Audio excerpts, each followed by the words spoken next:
Hi, welcome back to the Weekend Show. I'm your guest host for today, Lamia Kwejoy. And today we're going to be talking about innovative solutions.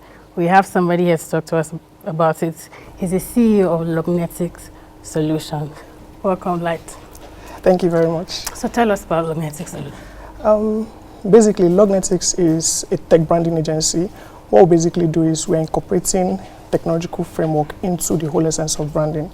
So currently we've been able to experiment extensively virtual and augmented reality systems, and we are currently expanding our horizon in the entire tech space. So we're trying to build a system and a structural framework in the whole tech space in Lognetics. So whilst I understand that, because I'm quite familiar with the technology space, speak to me like a layman. What exactly, so if somebody walks up to you now and should say, what do you do, what's Lognetics, what would you tell them? Okay. In simple terms. In simple terms, Lognetics, basically what we do is we are a branding agency that provides software solutions as well as integrating technologies into the whole essence of branding.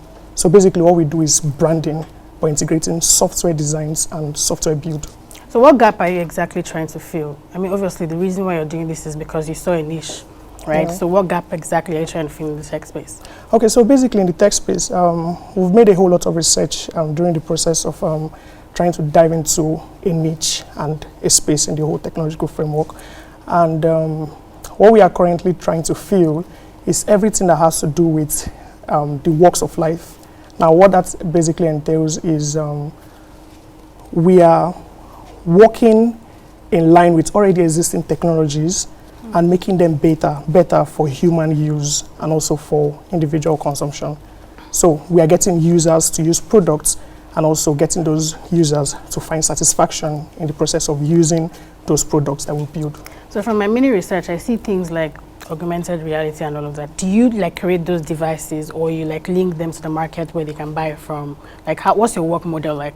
How does that work? We currently do not build virtual reality system. We currently do not build virtual reality headsets or augmented reality gadgets. What we basically do is we build systems that are compatible with them. Let's say, for example, we're currently working on a couple of applications, of which some of them are already existing. What we are doing with those applications is we are integrating virtual reality systems that could be used. Let's say, for example, let me give a hint on one of the applications that we're working on. Nice. This is a spoiler alert. Let's take, for instance, with your dress, but then you don't know how this dress is going to look on you, right? We've built a system that by just scanning your body, the dress automatically appears on you. Okay. So now that's augmented reality. Yeah. Without you having to put that on, you currently have something like exactly. So that's a system that we are launching out soon. But then there's more to this system, right?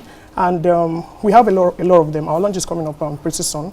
That's on the 1st of September. And we're going to be revealing a whole lot of systems that we've been able to build over the past few years.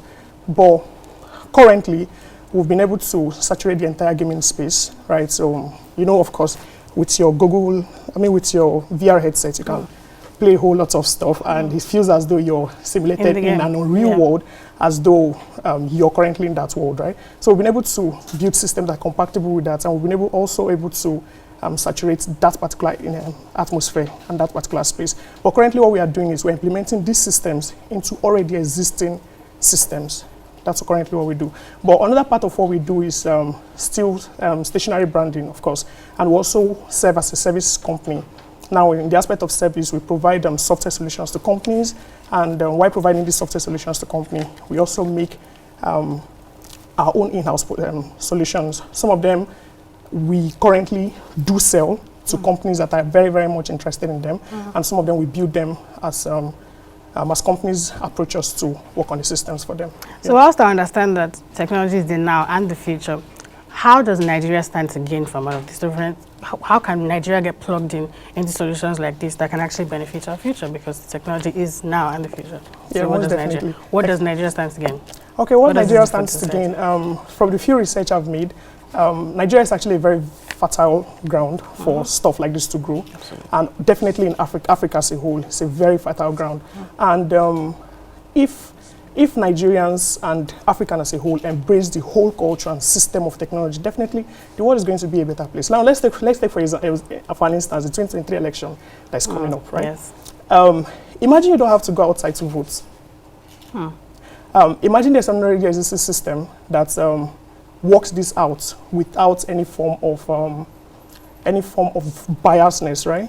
It makes people feel more comfortable and more sure, and safe. and certain that their vote will definitely count. Now, this is already technology. This systems like this are already existing in developed nations of the world. So definitely, technology is everything.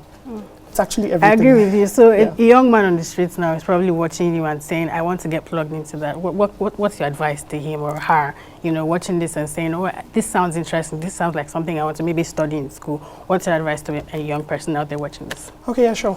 It's something anybody can do and anybody can get plugged into. Now, how I basically started, I did not necessarily start by trying to get a whole lot of persons to motivate me and push me. Lights, get this done. You just have to push and all of those. I just basically had this feeling that I should dive into this space. And I decided to start learning a couple of stuff, cutting through how to code, how to use design softwares, of which I currently know how to use a whole lot of them, cutting through 3D advanced softwares and the likes of them. And I discovered that beyond just it, helping me solve problems, it also still generates capitals. Now, the capital generation space is something that every single person wants to get plugged into. Of course. So I believe strongly well that if anyone is actually very willing, the internet is a free space for everyone. You can get as many resources online as possible, and definitely anybody can actually get into Because I was actually, the leading question for that was going to be, how do you make money? I'm sure tech bros, I hear that you guys are swimming in money.